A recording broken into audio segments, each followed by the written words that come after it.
Thanks for listening to the ArtTactic Podcast. I'm your host, Adam Green. Auction houses really are in a unique position in the art world. They're the largest companies in the industry by a mile. And given their financial positions in the marketplace, I've always been kind of surprised that they haven't invested in more outside startups or companies in a venture capital style. But it seems like things are changing. And in this week's episode, we're joined by Devang Thakkar, Global Head of Christies Ventures, to chat with us about their new area of the business, Christies Ventures, a venture capital arm focused on tech and art and crypto. We hope you enjoyed the episode. Thanks so much for listening.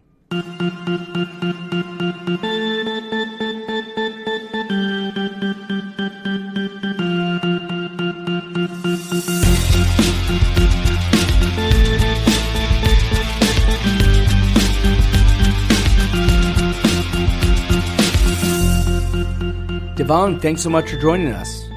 Adam, thanks for having me. Very excited to talk today. Definitely. Well, I think the concept behind Christies Ventures is very new to the art world, and I was excited to read about it and wanted to have you on to learn more about it. So thanks again for joining us. So tell us more about what Christies Ventures is exactly and what motivated the auction house to want to establish a venture capital branch. No, certainly. And again, I think I've been listening to your podcast for a long time now and all the content that you all produce. So thank you for doing that. On the venture stuff, right? Like Christies has been innovating on multiple fronts with respect to technology for a long time, right? Whether it's sort of online auctions, whether it's live bidding, these are technologies that sort of brought auctions to our desktop computers and our laptops in some way, shape, or form. But often we waited for technology to develop before adopting it. And I think that's been the story of the broader art market in some ways, right? Like tech was built in Silicon Valley or in West Coast or in some lab somewhere. And then the art market sort of figured out how to use it, right? I think what we realized during, especially the pandemic, but the sort of growth of digital art and NFTs last year, that we had unprecedented front row seat access to all the technology that was being built last year because of our Beeple sale as well as the follow on to that. But we also realized that if we really believe in technology, we just can't be bystanders, right? We need to put our investment and our time to build the technology from ground up as it needs to be built for the art world rather than waiting for it to be built and applying it to the art world. So I remember during the last recession, auction houses tended to respond by becoming more conservative. So for example, they were doing less auction guarantees, also investing less in peripheral businesses, even closing some of them. And so while the art market remains quite robust right now, we are potentially in an economic recession.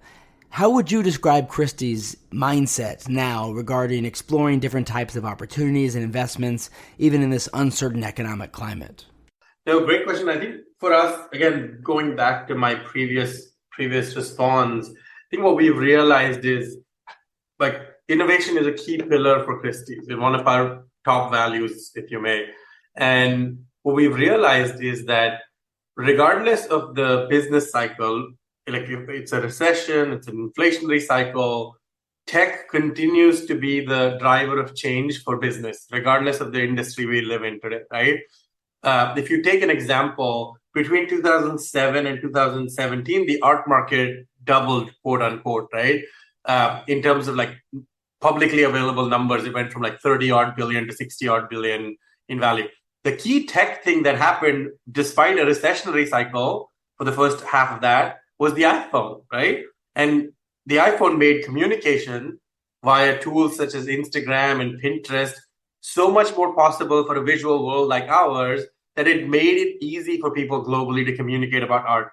And my point is, in 2008, there was a big sort of recessionary wave coming our way, and big sort of venture capital dollars had their first sort of seeds in the 2008 cycle. So if you just go back to history books and do a quick Wikipedia search, in 2008, there was no Andreessen Horowitz or Altimeter Capital, right? These two big name brands, which now have somewhere between 30 and 50 billion under management, they were formed at sort of Allen and Company's Sun Valley conference in 2008 in the sort of beginning of the recession.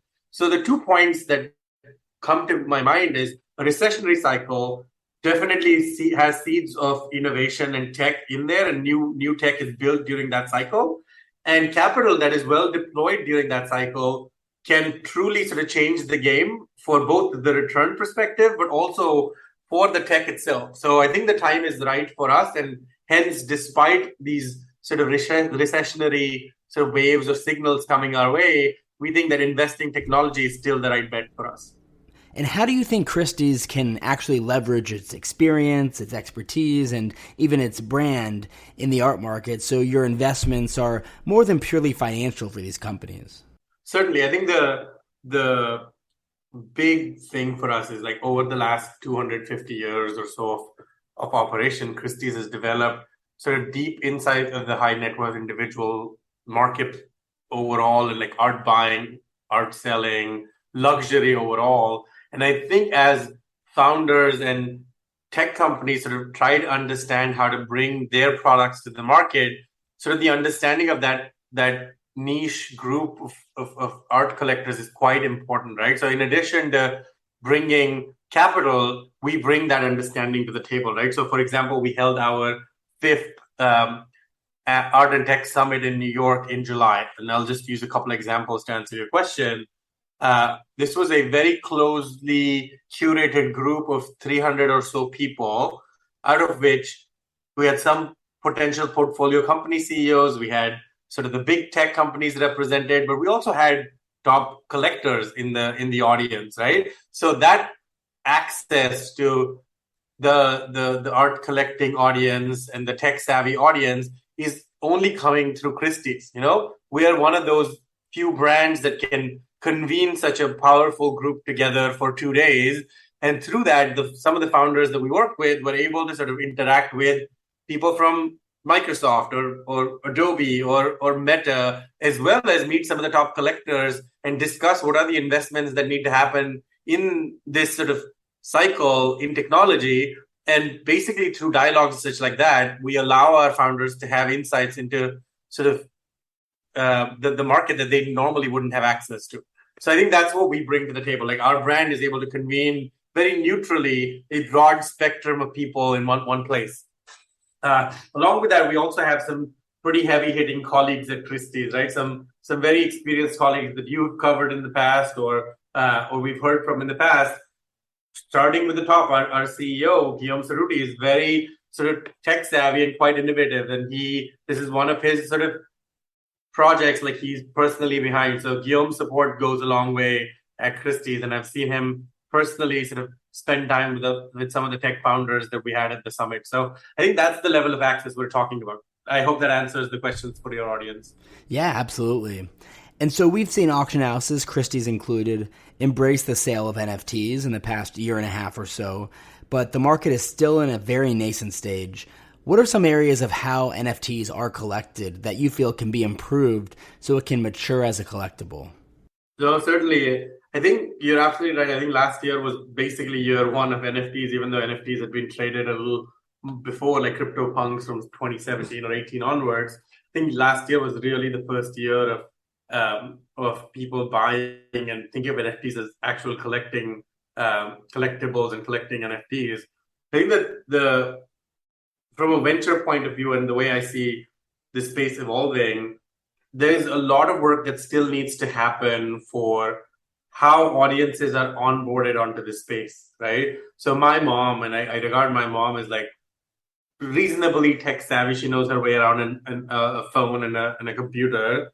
But if I was to say like, hey, NFT is the next art that you should collect, I don't know where she would start, you know, like creating a digital wallet, saving your seed phrase, buying some Ethereum, owning that like Coinbase password. Like these things require some technical acumen, and it's not seamless as if you go to your Amazon account or your Christie's account even and then one click buy or bid on something, you know?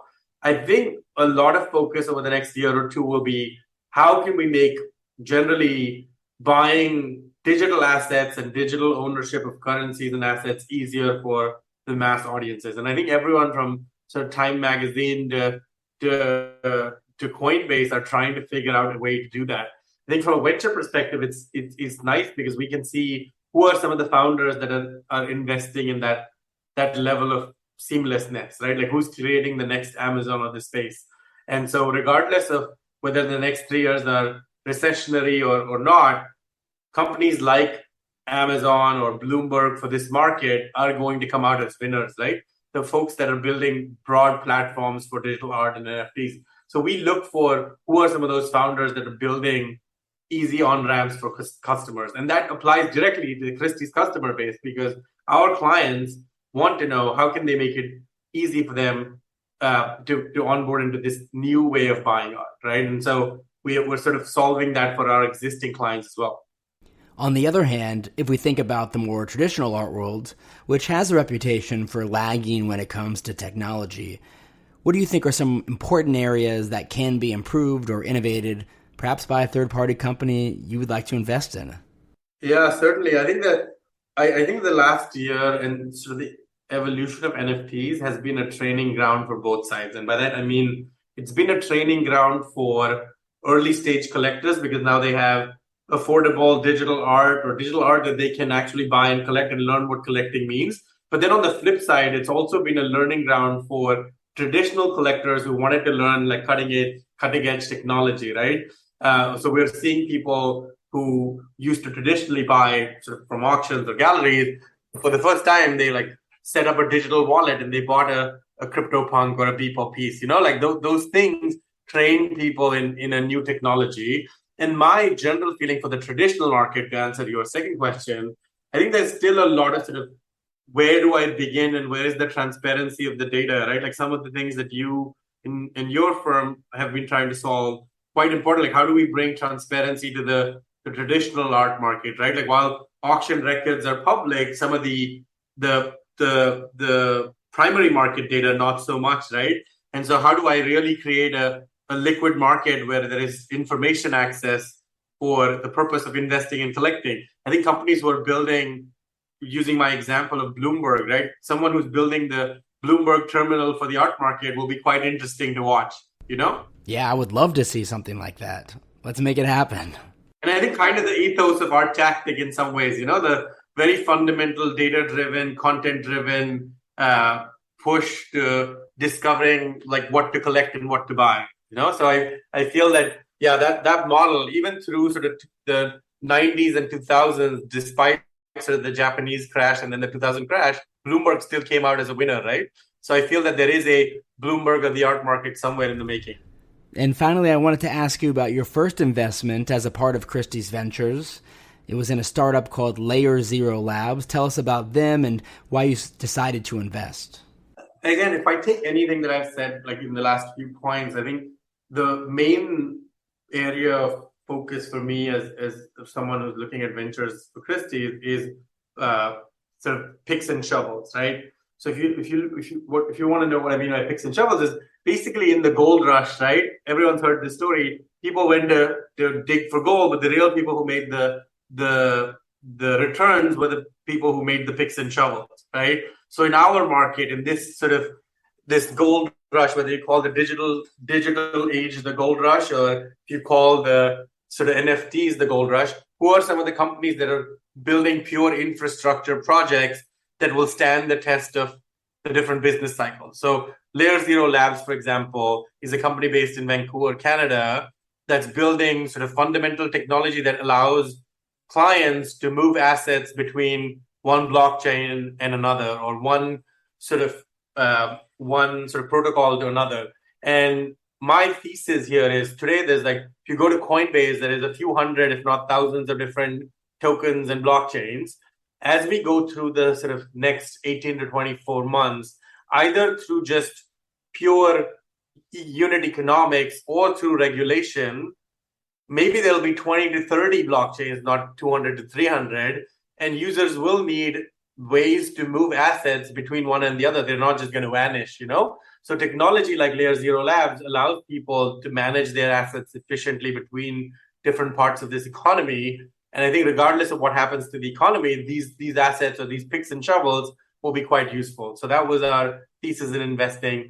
We have 2 or 3 other investments that are almost in the final stages. One, I think we signed last Thursday, which we'll announce in coming weeks, are looking at these sort of fundamental technological providers that help people either onboard into this space or manage their assets or really consume art in a more elegant fashion than otherwise. So I think those are our fundamental areas that Ventures is looking at, and it directly benefits Christie's clients and is a smart investment. Devang, thanks so much again for coming on the podcast and chatting with us about Christies Ventures. It's a very exciting initiative in the art world, and we're looking forward to following along and seeing what companies you invest in. Thanks so much again for your time. We appreciate it. Absolutely, Adam. Thanks for having me. It was an absolute pleasure.